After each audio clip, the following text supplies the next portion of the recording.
4 years ago, Shawn and Patricia Wonderly were killed when their family vehicle was struck in the City of Poughkeepsie by a felon evading police. Their two young children survived the horrific collision. Richard DeSantola brought this to me about this legislation that he wanted to see passed because his sister, Patricia Wonderly, and brother-in-law, Shawn Wonderly, were killed in an accident which actually is 4 years ago today. Ryan Florian, the driver who caused the collision, pleaded guilty and was sentenced to two concurrent 6.5 to 13-year sentences, making him eligible for parole in 2.5 years. When the sentencing took place, and that was almost a year after the accident, the crash. It's not really an accident. Larry and I, Larry Wonderly, Shawn's dad, and I turned to each other and said, surely there must be something we can do to have their deaths not be in vain. And we decided that let the punishment fit the crime makes sense.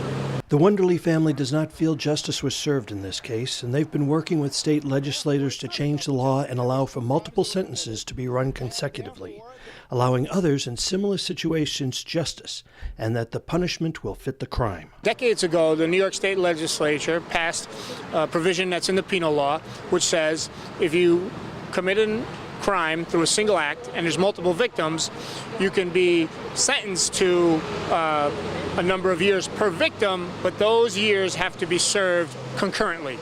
The judge in this case, former County Court Judge Greller, said at sentencing, when Ryan Florian took a plea, he said, you're standing there shackled, but I'm the one who's shackled by this. We will continue to fight and chip away at that resistance that stops us from changing the law. This is a common sense piece of legislation, really, that corrects an injustice and serves justice. That's what this thing is all about.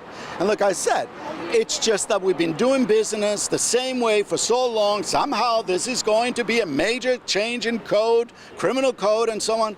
I don't believe it, and our job is to convince everyone else that we have to change the code. We basically got a life sentence. These children got a life sentence. There's a lot of love and support with these children. They live with myself and their grandmother. We're doing everything we can, but we'll never replace their parents. And nobody will ever replace my sister.